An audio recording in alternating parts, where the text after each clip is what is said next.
all right, if I can't use the 1.56 value anymore, what one number do I put in its place? What divides clean from dirty? What divides acceptable from unacceptable? And, as you said, we're to the point of there's no one-size-fits-all cleanliness requirement. It's simply too complex for that. That's my guest, Doug Pauls, next on Reliability Matters. Welcome to Reliability Matters, a podcast for the electronic assembly industry. Each episode covers topics related to reliability, best practices, and environmentally responsible assembly techniques, with insights from experts across the electronic assembly industry. Now, here's your host, Mike Konrad. Welcome to another episode of Reliability Matters. There's been much anticipation and speculation regarding proposed changes to the IPC cleanliness testing standards. The historical pass-fail limits adopted by the electronic assembly industry were established more than 40 years ago. Circuit assemblies have changed radically over the past 4+ decades, necessitating the need to reevaluate cleanliness standards to make them more relevant to today's assemblies and component designs and uses. The good news is there's no need to throw out your existing cleanliness testing machine or process. One simply has to document its effectiveness. How do we do that? We went to the chairman of the IPC task force responsible for updating the new cleanliness assessment standard. Doug Pauls and his self-named Rhino team traveled deep into the weeds to design a method of determining how clean is clean enough. For those few in the electronic assembly industry who don't know Doug, he is a principal materials and process engineer at Collins Aerospace, formerly Rockwell Collins. Doug has been associated with IPC for 34 years, and he was inducted into the IPC Hall of Fame in 2017. Doug is presently the chairman of the Conformal Coating Requirements Task Group and was general chairman of IPC's Cleaning and Coating Committees for 10 years. I would like to go on about Doug's accomplishments, but that would take the entire podcast. So instead, I'll welcome Doug Pauls to the podcast. Many thanks for joining me today, Doug. You're welcome. So let's start by getting into a little bit about you. Tell me a little bit about your background. What led you to Collins Aerospace, which very recently was known as Rockwell Collins? Correct. Well, I have a background in chemistry and physics from Carthage College in Kenosha, Wisconsin. Then I got my bachelor's in electrical engineering from the University of Wisconsin at Madison. My first job was working as a federal civil servant for the Department of the Navy at the Naval Avionics Center in Indianapolis. I was there for about 9 years, and that was what started my path towards material science and away from electrical engineering. Next job I was at about 8 years. I was technical director of a small laboratory and consulting firm, Contamination Studies Labs, which is now Foresight. And while working there, did a lot of work using ion chromatography to troubleshoot manufacturing processes to figure out where were the cleanliness-related faults and how do we fix them? Then a little over 18 years ago, I was looking for a change, and my friend and colleague Dave Hillman at Rockwell Collins, he and I talked, and I ended up here. And so I've been part of the Advanced Operations Engineering group here at Rockwell for the last 18 years, and I serve as our company's a principal expert on call on both cleaning and cleanliness and conformal coating. So that's kind of the journey in a nutshell. Can you be assured that the contamination issues Collins Aerospace might face only occur 8 to 5 when you say you're on call, or does that happen 24/7?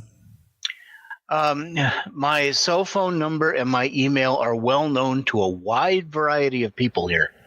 So I've gotten calls late at night. I've gotten calls on the weekend, but that's what they pay me for. So there you go. Okay. Well, in addition to your duties at Collins Aerospace, you've been deeply involved with IPC for 34 years and are presently the chair of the Conformal Coating Requirements Task Group, and you've served as the general chair for IPC's cleaning and coating committees.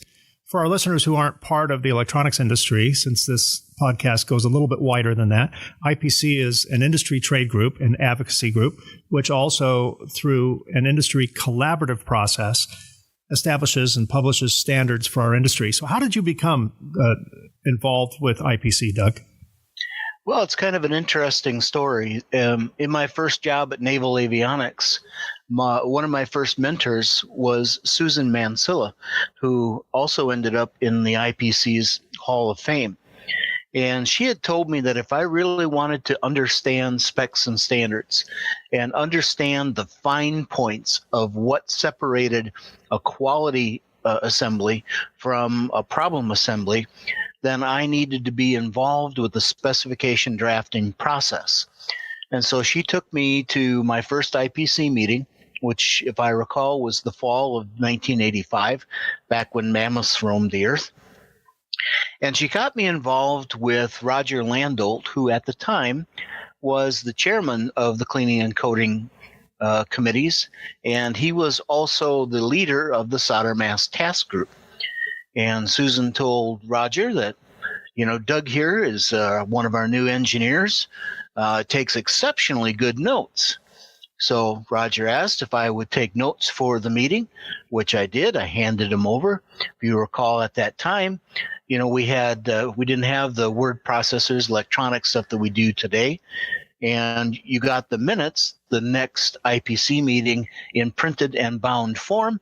I took a look at the minutes, and lo and behold, it had me listed as the vice chair of the solder mask task group, which news to you, was kind of news. It was news to me, yeah. So I looked at Roger and said, "What's this?" And they said, "Oh, didn't they tell you? That's how you become an IPC chairman." So that's what started me along the road towards that. And I've always found the IPC to be a very good school. It's taught me a lot about the very fine points of what separates a quality assembly from a problem assembly. And I've made exceptional contacts throughout the industry in all of those years. So oftentimes my value to my employer, if I don't know the answer, I got a pretty good idea who does. So IPC, to kind of paraphrase an old Saturday Night Live skit, IPC been very, very good to me. Very good. I think you started in this industry in '85. So did I. I'm almost embarrassed to say I came from another industry. So when my first experience in this industry was in the soldering equipment business, selling soldering machines. And I remember my first question to my boss was, how does the solder know where to stick? So certainly I've come a long way, and IPC and SMTA have been a great help in that process in an environment where it's safe to ask questions like that. So yes, it is. So today we're going to talk about the highly anticipated, drumroll notwithstanding, J-STD-001G Amendment 1. But before we get into that, let's just get into a little bit of background. Let's talk about cleaning and actually more specifically cleanliness assessment. You and I have shared numerous stages speaking at symposium and conferences around the world, and we've agreed in our meetings that there has been a long need to rethink cleanliness assessment methods. First, I should say, just as a matter of record, not that it really matters, I'm really not comfortable with the term cleanliness testing because that implies a non-contextual pass-fail expectation. I prefer to say cleanliness quantification or cleanliness assessment or ionic contamination quantification or my favorite, contamination-induced failure probability testing, which will never be used because it's too long. It's practically a sentence and it makes a horrible acronym. But what led you to speak and then later lead the way to a new procedure to determine if an electronic assembly is clean enough? Well, I would agree, Mike, that I don't like the term cleanliness testing either.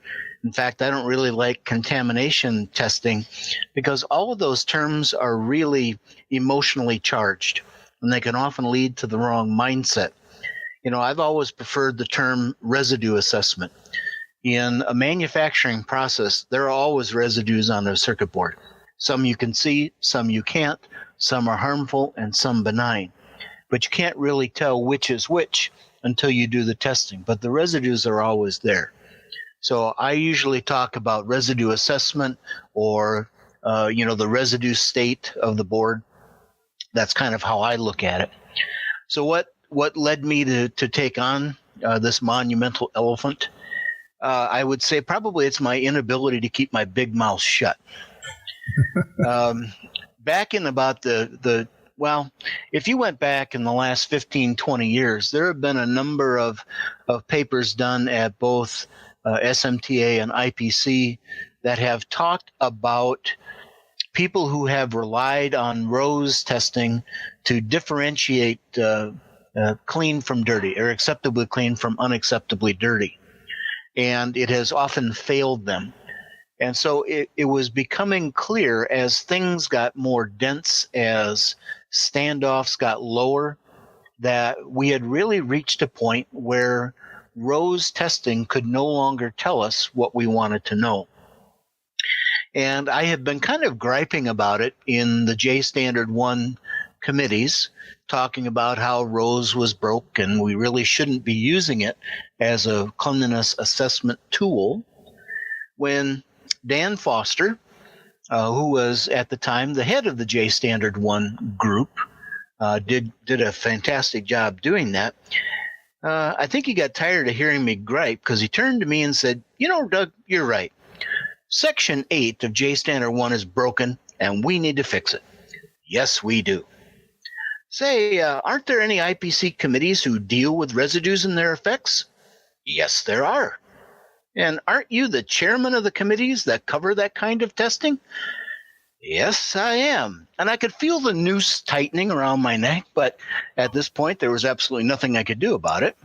So he said, wouldn't you be the logical person to lead such a revision effort? Yes.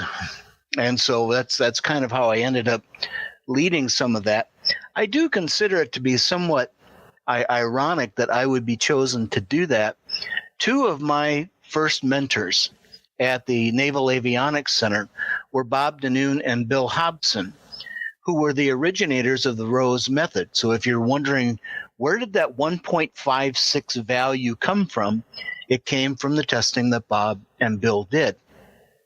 Now, both of them were always horrified at what the industry had done with their test method, because they had always intended it to be a process control tool and not a product acceptance tool.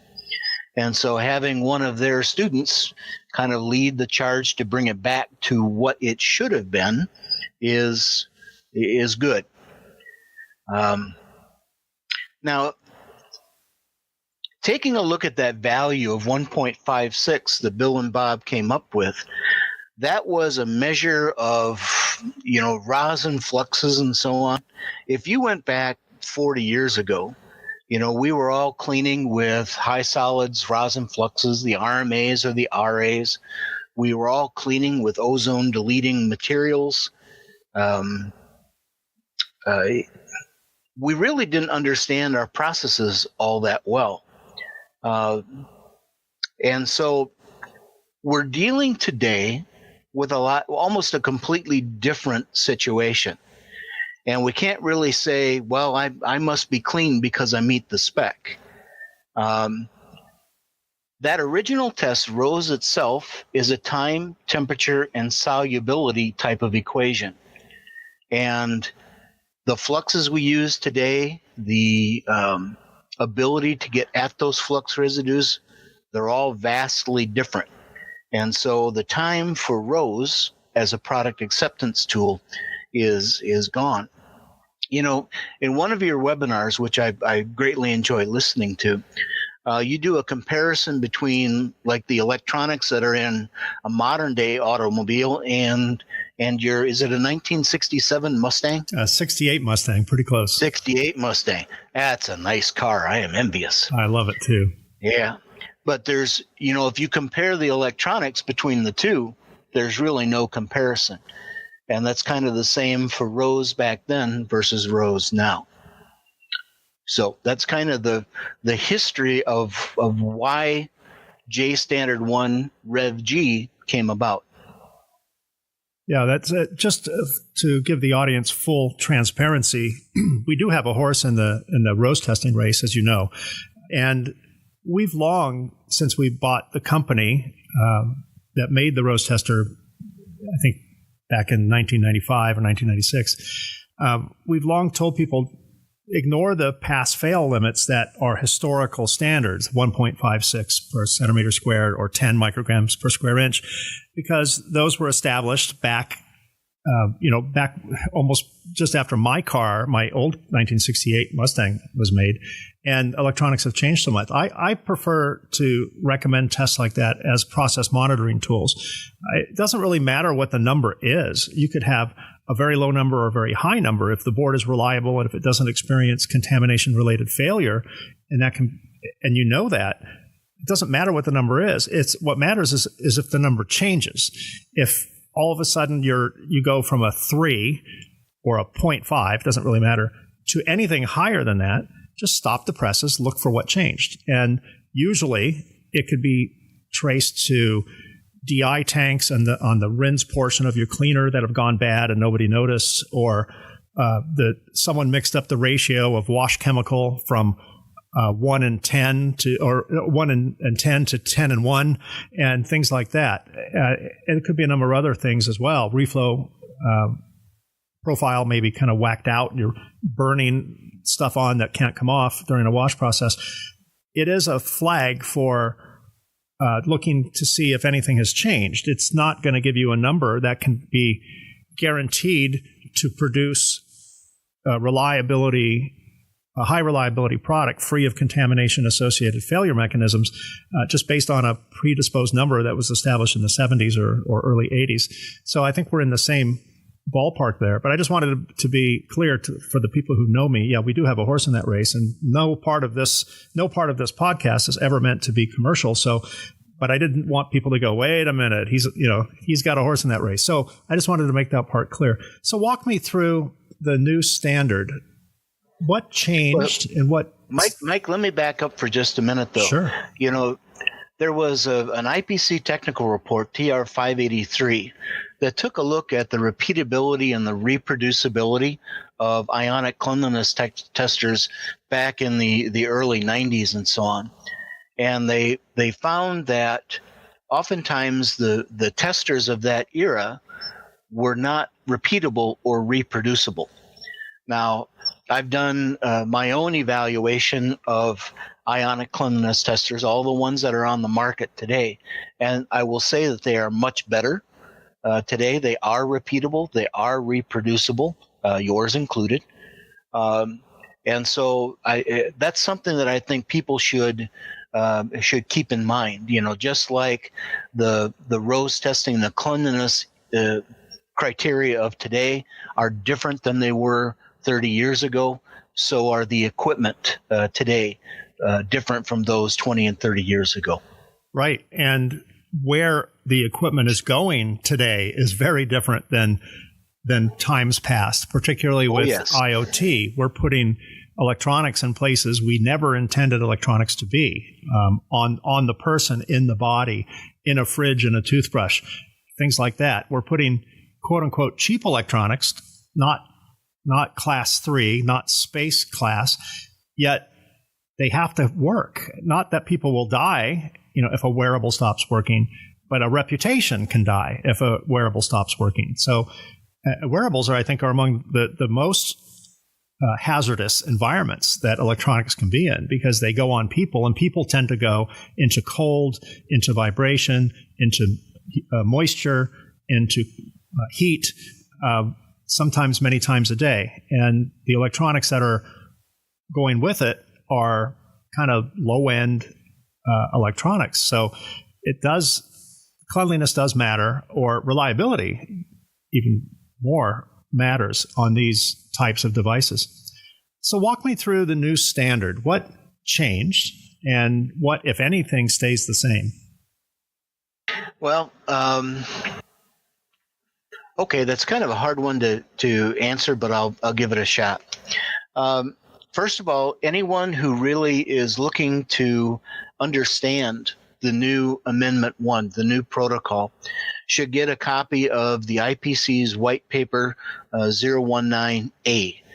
I understand that if you order the J-STD-001G Amendment 1, that paper automatically comes with it. In fact, I am told you can't buy the amendment without getting that white paper. When our team of subject matter experts, which I've oddly called the Rhino team because I don't like the term Tiger team, we understood that there was going to have to be a lot of education that went together with this change. And so we wrote as a companion document something that paragraph by paragraph explained the spec and standards, which from what I have seen hasn't really been done before other than possibly like the J-Standard 1 handbook. And so everyone should have a copy of that, and it does explain a lot of it. Most of the questions that I have fielded to date have been answered by that. Some of the lesser used provisions, like what was in there before on the non-ionic residues or ultrasonic cleaning, those were left as it were in previous revisions. But there were a lot of things that the J-Standard 1 committee asked us specifically to address when we came up with the new protocol. Everything prior to this had talked about assemblies as though the underlying assumption everything was cleaned. Well, as you know, there's a lot of no clean technology right now, some of it in class 3. How do you take a section that was dedicated towards cleanliness assessment and do a no clean for that? So they wanted us to address that. They wanted us to address issues of how much can you change a manufacturing process before you have to start changing things, before you have to go back and do your revision. The ROSE test itself is still part of the specification, but in our writing, the team wanted to make it clear that it was as a process control tool, not as an arbiter of acceptably clean or unacceptably dirty. You can't say anymore, well, I'm clean because I meet the spec. That's kind of been taken away. Now, with that being understood, the team also recognized that there were a lot of small manufacturers out there, the mom and pop shops, if you will, that didn't have the resources or the expertise of a Collins Aerospace or Aqueous Technologies. So we left in what I tend to call the if it ain't broke, don't fix it option.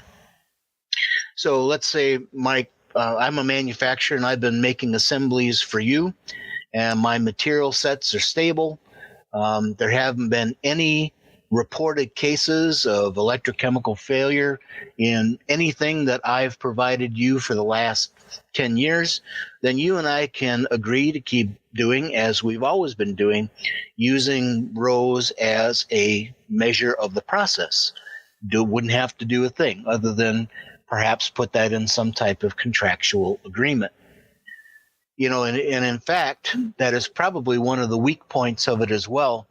A manufacturer could, not a manufacturer, a customer could come back and in their process agreement say you don't have to meet the new Section 8 at all. We'll just keep doing it as we've been doing it. Because, of course, the purchase or the procurement document overrules the spec itself. But if they do that, then they're kind of off on their own. And if you have a failure because you circumvented the new Section 8, well, that's up to you to figure out what to do from that point. Right. The whole concept that we have behind the new Section 8 is to have objective evidence that the residue condition that exists on your assemblies will not lead to electrochemical failures. Some things like electrolytic corrosion, electrical leakage, electrochemical migration, or dendritic growth, those sorts of things. So objective evidence is the key for all of this. So I'm glad you said that. That leads me right into my next question about objective evidence. Who sets the standard for what is and isn't objective evidence? Well, that's a very good question. I'd kind of like to have it, it's whatever Doug says is the industry standard, but Sold. They made me take that out of the drafts, oddly enough. Oddly enough. Yeah. The J-Standard 1 has always used the term objective evidence, which is nice, but nobody really knows what that term means. So a couple of subject matter experts, 8 or 9 years ago, we sat down and we wrote out what is now Appendix C in J-Standard 1 that gives a little bit more idea of what is meant by objective evidence. The standard itself does not say who specifies what is or is not objective evidence. There isn't a level that says this is an acceptable amount of objective evidence, this is an unacceptable amount. But in my view, I think what this reflects is, and I think it reflects the team's view as well, is that the manufacturer of the unit generates the objective evidence. If what is generated is not acceptable to the customer, then it becomes a negotiated item. Now, most of the contract assemblers that I know of, and we had several of them on our team, will generally have a preferred set of suppliers and a preferred set for manufacturing material.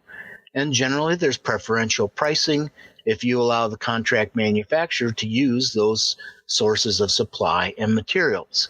So they might generate objective evidence that said, here, using our current best practices, here's our objective evidence that says we are clean. A contract manufacturer will also manufacture using my sources of supply and my material sets, but it may be something that's new to them. And so in that particular case, while the spec does not say so, I would say that would probably be a shared cost between the manufacturer and the customer. Sure. The manufacturer would expand their objective evidence database, and the customer gets material-specific data. But I do think that is something that should be a shared cost between the two. Sure. Yeah, those can be worked out in the contracts, I guess. So just so that I can make sure I'm clear and our listeners are clear, if an assembler's been using a specific method for measuring contamination on their assembly, whether it was an industry-recognized method or a homegrown method, and I'll get into a homegrown in a moment, assuming they've collected the data from those tests, can that test be used to satisfy the objective evidence requirement of the new standard? Well, I'll give you my favorite engineering answer. It depends. I knew that was going to be there. Yes, you knew it was coming at some point. The preferred approach to generating objective evidence for the new standard is to use some form of temperature humidity bias testing, surface insulation resistance testing, which is a way in which you would identify electrochemical risk. IPC 9202 would be one example. That being said, I know that many companies have used ion chromatography, and I'm a big believer in IC testing, but they've used that to set their manufacturing processes to determine what is and is not an acceptable level of cleanliness. It's much better than a ROSE testing from that standpoint. And there are a number of companies that are out there right now who can help a manufacturer in that respect. The problem that I often have with something that is purely a chemical characterization, if I were to say to you that I have 0.75 micrograms of chloride per square centimeter, you might reasonably come back and say, okay, what does that mean? There isn't really a way in which you can use that and say, here's the data and the proof that this will not, that this won't bite me in the butt later from an electrochemical standpoint. Now, I will say that many of the laboratories and firms that do a lot of the work to quantify what residues are there often do so in conjunction with some type of temperature, humidity, bias type of testing. So let's say, Mike, that I'm manufacturing assemblies for you, and I work with one of these companies, and perhaps I'm doing environmental stress screening on my product here. And as we're doing correlation testing between what we see on ion chromatography and what we're seeing in this temperature humidity bias test, this environmental type screening. And if the combination of the two together shows that if I'm below this level as determined by ion chromatography, then I have acceptable results, then I can provide objective evidence.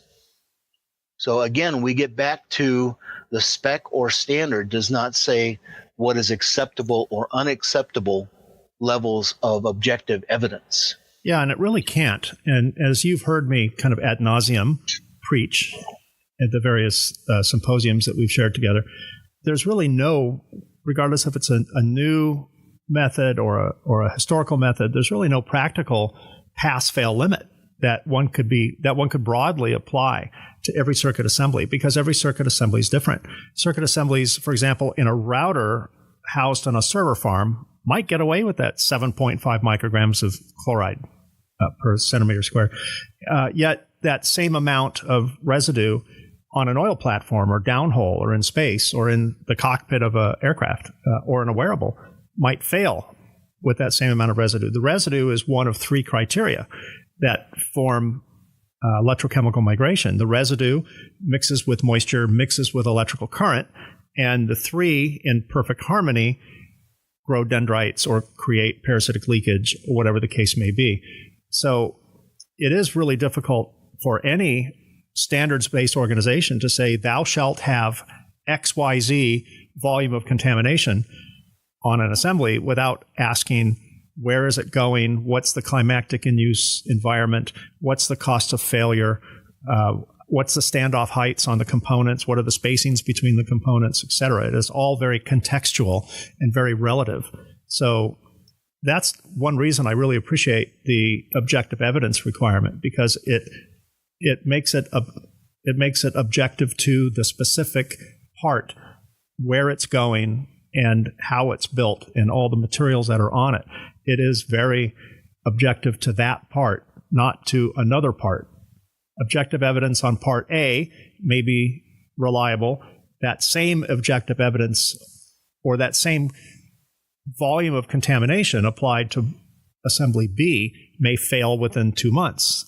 So it is a case-by-case basis. And this has helped answer some of my questions. Even though we make ROSE testers, I've always wondered all the years, who came up with that number? And how, were boards so monolithic back then? Was it just one style of board that someone felt safe putting a number out? And that changed somehow over the last 30, 40 years or 50 years? I think those numbers, as you stated, were never really meant to be a stamp on pass or fail. It's just everyone wants a number, and in our industry, we really don't like the word "it depends." But the standard that has been adopted really correctly adds the familiar "it depends" to the calculation, because "it depends" needs to be there. There's no way around it, because it really does depend on a lot of other situations. It does, but I'll tell you, one of the things that I have heard, two things that I've heard most often is, man, this is a daunting task.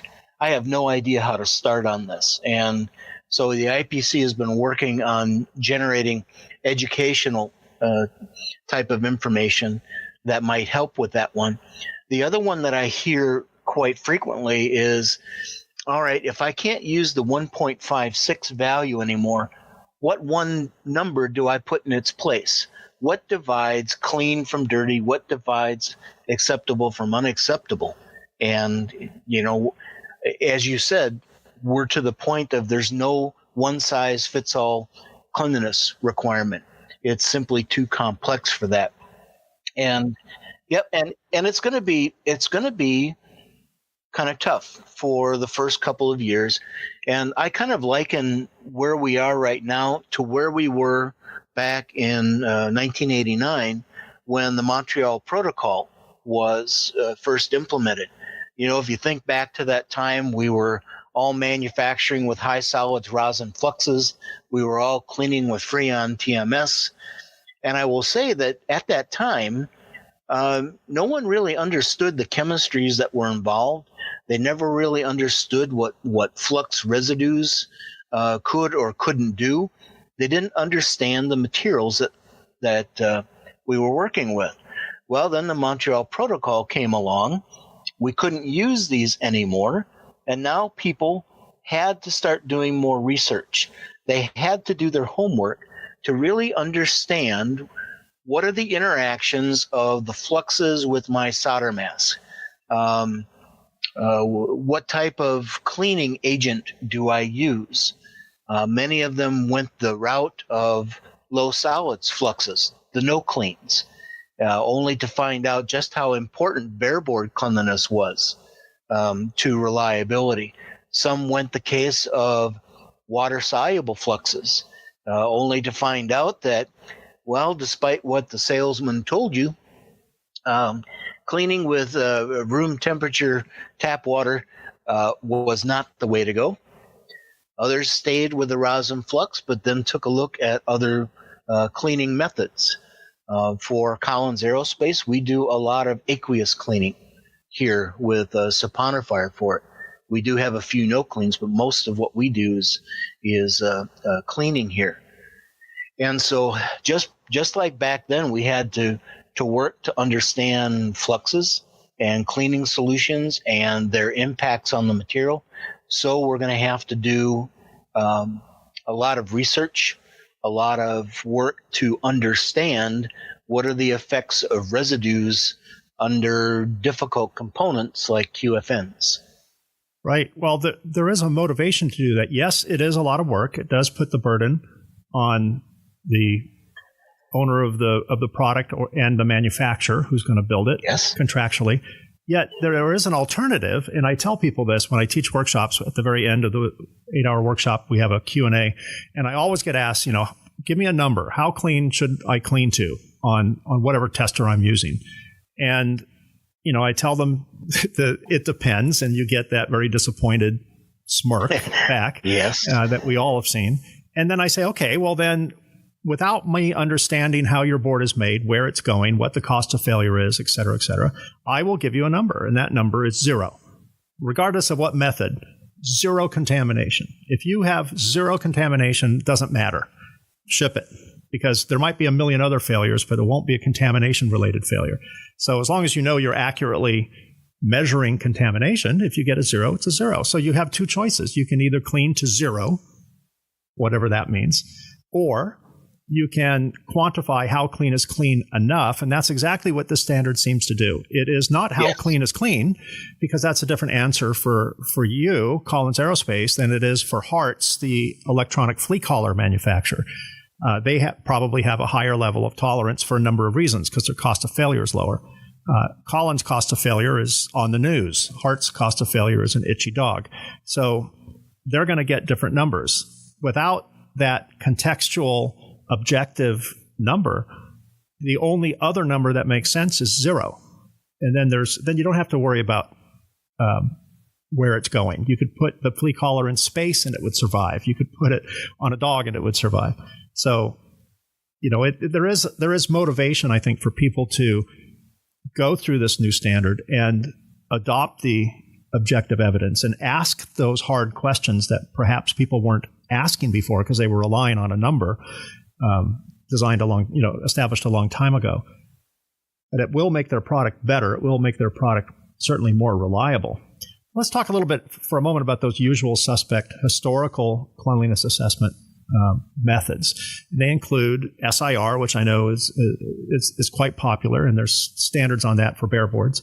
Ion chromatography, which is one of your favorites, is also one of my favorites. The only downside of it is it's expensive. Most people aren't doing it in-house unless you're a Collins Aerospace or a major company. You're generally sending that out as an outsourced test, and that can be expensive. So I like to use that as go there when you know something's wrong. If there's an earlier indicator that something changed in the process, definitely go out for ion chromatography, because it can tell you not just how much, but what the contamination is, so you know where to look. Rose testing, visual testing. I warn people all the time about visual testing, but because sometimes what you see is not harmful, and sometimes what you don't see is there. You're just not seeing it. But visuals, you always have to look. That saying, it's amazing what you see when you look, really works in that context. There are flux reactivity tests, little agents that change color on the presence of flux. That doesn't necessarily mean it's too much, but it does show something that you might not otherwise see. And then one of my favorite, you'll never find in a standard, it was one of our customers that bought a cleaning machine, and they are a manufacturer of professional sound equipment that's on stage. Several popular musicians use this particular brand. I won't name the brand, but they had a problem as they went over the years from vacuum tubes to solid state, through hole to surface mount. The boards they were buying were getting smaller. They didn't need them to be smaller. This equipment is very large equipment. They could have a very large assembly in it. However, just modernization, miniaturization just led the boards that they were putting in these things to be smaller. And they started having a feedback problem or a fidelity problem. There was a problem with the quality of the sound. People like me may not ever have heard that, but they heard that because they're professionals. So they suspected it could be a contamination problem. So they sent us boards. We cleaned them, and then we offered to subject them to all sorts of testing. And they said, no, we don't even understand testing. We'll know if it's clean through our own method. I'm like, cool, what's your method? Well, we just get into a sound room and close the door and plug in and jam. And we can tell if the boards are clean by the sound of the quality of the sound coming out of the speakers. And that was their sound of clean. And since they didn't have a reliability problem in terms of longevity of the product, it was just the quality problem. I would presume that even under the new standard for cleanliness assessment, that could probably, arguably, comply because they have data. They know the one thing they're concerned about is quality of a sound, and they know if it's clean by the quality of the sound, and they've recorded that data. So I'm not sure if everyone can do a sound test, but I like to tell people to find their sound of clean, whatever that means, and adopt that, and then base the objective evidence off of whatever sound of clean they have. Does that make sense? It does. Certainly that would, under the new standard, that might be considered as the objective evidence. It's one, of course, that would be very hard to quantify. In that same situation, I might take the assemblies that represent here, these sound clean, and do ion chromatography on them. Determine what my residue levels are and in what amounts, what's there. And I might do then a number of ones that perhaps intentionally are produced with a lot of residues to them and say, all right, this is the sound of dirty, and compare the two different data sets. Yeah. So I might have more quantified objective evidence as to what is the difference between clean and unclean, something that I, as a manufacturer, if they are my customer, then I might be able to better control my manufacturing process so that I am consistently hitting the sound of clean. Sure. There are a lot of different ways to go about the same thing. Yeah, there's sound tests. It's kind of like a Rose test. A Rose test can be used to flag something that's changed. In this case, their sound can be used to flag something that's changed, and then they can go back to the ion chromatography or whatever other benchmark test they've used to compare the contamination quantification that was flagged by a bad sound or a high number on a rose test or a change of color on a flux reactivity test or something spotted under 50x magnification or whatever the case may be. You have the process monitoring tool triggering an event which causes them to dig deeper and do the more thorough, albeit more expensive, yet more thorough tests to flag and quantify the contamination that's present. Yeah, the problem that I would have with the scenario that you put forth is that I can't really determine whether or not my products are clean or dirty until they get shipped to the customer. And the customer, goes into their jam session and said, yes, these are acceptable, or no, these are not. As a manufacturer of these, I would want to do a lot more work up front trying to quantify what target I need to hit, what tests do I need to do, what metrics do I need to control so that I am consistently hitting that one. I'm going to throw in one question before my last question. Sure. And you kind of touched on it earlier. There's a lot of companies that switched way back in the 80s and 90s to what I like to call low residue flux, what's popularly known as no clean flux. I don't like to call it no clean because no clean sounds like an instruction. No clean is a process choice. Yes. Low solids is a materials characteristic. Yes, that's true. So with people still use no clean, and we're seeing we do polling a lot, and our polling is a little bit skewed because we're polling people who have signed up for cleaning workshops and reliability workshops, so that it's not really a perfect sample base. However, we're finding that at least in those groups of people, a little more than half of those assemblers reacting to the poll are cleaning no clean. No clean has become, at least in the mindset of many manufacturers, cleanable, where not too long ago, people were hesitant to clean no clean because they thought they were failures. They were doing something wrong if you had to clean something that said no clean, like it says do not clean. But that mindset's changing a little bit. But one of the important things, as you pointed out, is if you're going to run a low residue or a low solids flux and not clean it, you better know that your incoming boards are clean. Because one of the things that we stopped doing when we as an industry adopted a no clean process, literally no clean, is we stopped cleaning everything. And I feel very opinionated today, but one of my other opinions is let's stop calling it a defluxing process. Let's call it a cleaning process, because flux is just one of the usual suspect residues we're trying to remove. We're also removing board fabrication residues and component fab residues and human residues and process residues in the assembly plant. Then we're adding flux on it as a matter of good measure. And so when we don't clean the flux, we don't clean anything else. So what I heard you say before, and I just kind of wanted to revisit that, is the importance of if one is not going to clean their assembly after reflow, there is a great importance that the assembly itself, before anything was populated on it, be clean, because it's the totality of all of the residues that create the possibility of electrochemical migration failure mechanisms. So do you have any recommendations? Has anything changed, I should say, from an IPC standpoint on the assessment of bare board cleanliness? Well, to answer that question would probably be a master's thesis. How about the community college version? All right. What you just described as a manufacturer cleaning a no-clean flux describes Collins Aerospace. We do that all the time. And every once in a while, I'll get one of our senior leaders who's read an article in a magazine about all of the money that you can save by eliminating your cleaning step.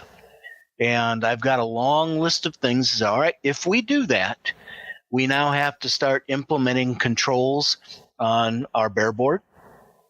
We might have to start implementing IPC 5704, which is IPC's bare board cleanliness spec by ion chromatography.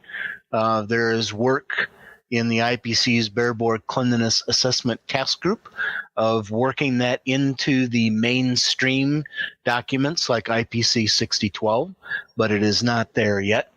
You have to start taking a look at how clean are your components coming in the doors.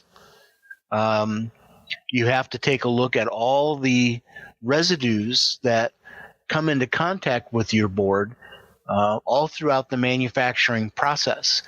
And when you start taking a look at all of the controls and the cost associated with implementing those controls, suddenly the glamour of no clean processing tends to evaporate.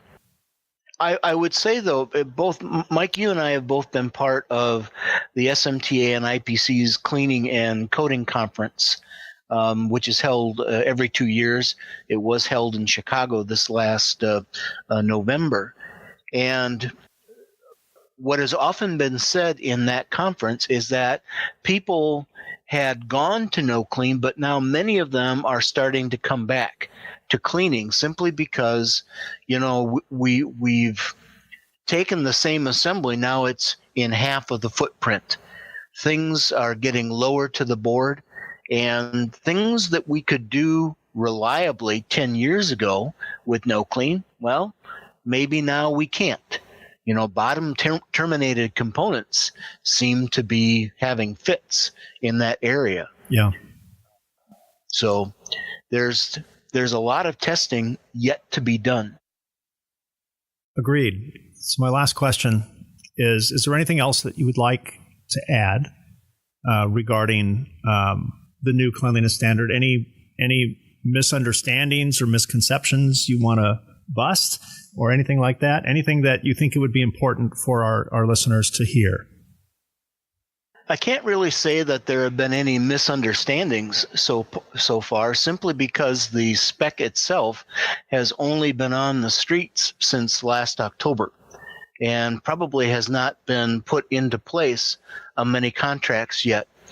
The IPC is somewhat frozen comments against that until our meeting in Raleigh in June.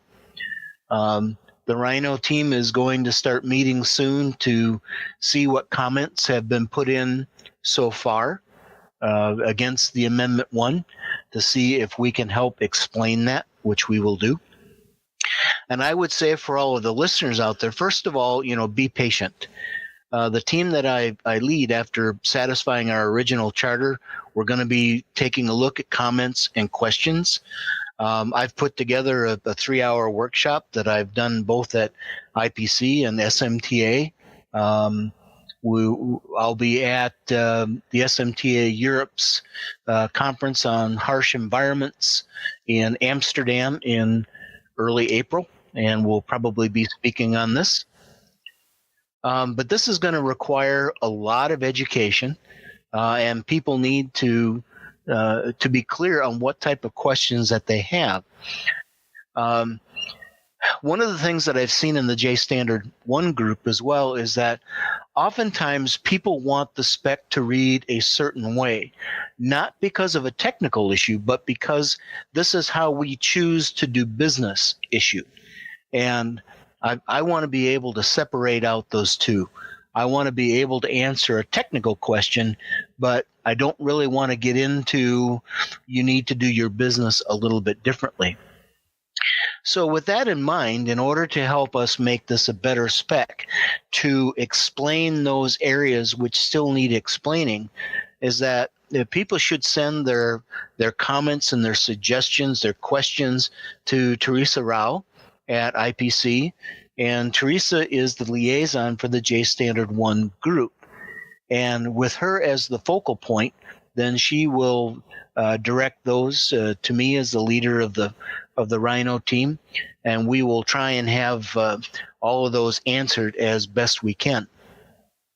I realize that a lot of people out there want to have that one number back again. They say, Doug, all we really want is a simple test that's easy to run, that works on all types of units and is free. Well, that's kind of neat. I'd like to have a Ferrari that seats 7 adults, 500 horsepower, 100 miles per gallon, and costs less than $10,000. Sign me What up. do you think my odds are? Yeah, about as much as everyone going for zero on contamination. Excellent. Well, even if they're going for zero on the contamination, I look at a value of 0, which I see every once in a while. And the question that comes to mind is that, well, is it really 0? Or do I have a residue there that simply isn't dissolving in the extract solution in the time or temperature that I want to look at? Yeah, we're the same way. We don't like getting zeros because you have the customer look at you with a suspect view. It's like, no, seriously, it's 0. Yeah, and you're right. It may not be 0. It may just be 0 detected, which doesn't necessarily mean 0, 0. Doug, I want to thank you so much for carving out your very valuable time. I know how busy you are, and being part of Reliability Matters. I really appreciate all the effort that you've invested into our industry through IPC, and your enthusiasm to share with your fellow engineers. And I should remind people, you mentioned this, if you're one of Doug's fans and he has thousands, legions of fans, and you want to see him in person, he and his colleague, one might say partner in crime, Dave Hillman, will be presenting at your brother from another mother. Yeah. We'll be presenting at the Electronics and Harsh Environments Conference presented by SMTA Europe on the 2nd through 4th of April 2019 in Amsterdam. That's not Amsterdam, New York. That's the real my apologies to those in Amsterdam, New York. Not that you're not real, but it's Amsterdam, Netherlands. And that is a great event. This, I believe, will be the 3rd year of this event, if memory serves. And it's growing every year. I was fortunate enough to be there last year and present, and it's all about reliability in harsh environments. It's excellent. And whenever you have a chance to see Doug and his colleague Dave perform, and I say perform in a respectful way because they're not your typical IPC type presenters. Their slides are engaging, I dare say funny, and humorous, and equally informative. So Doug shares that gift along with Dave Hillman to present.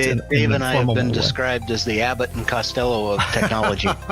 Well, I'm not even going to try and guess who is Abbott and who is Costello. But you guys, that's good. Only you actually get a lot of takeaways from it. So anytime you have a chance to see them live, even better. So Doug, thank you so much for your time. I really appreciate your willingness to be part of this. You're welcome. It's been my pleasure, Mike. Thank you for having me. Thank you. Well, that's another episode. Thanks for listening to Reliability Matters. If you like what you hear, please be sure to give us a like. Just click the like or heart button below. If there are any reliability-based questions you'd like to have answered or specific topics discussed, let me know. I can be reached at mike@mikekonrad.com. That's Konrad with a K. Don't miss another episode. Subscribe to Reliability Matters on iTunes or follow us on Spotify. You can also listen to us on iTunes, Spotify, aqueoustech.com, PCBchat.com, Spreaker.com, or our newest affiliate, Ascendo Reliability, on reliability.fm, a site dedicated to all things reliability. Once again, thanks for listening. We'll be back soon with another episode of Reliability Matters. In the meantime, keep doing it right.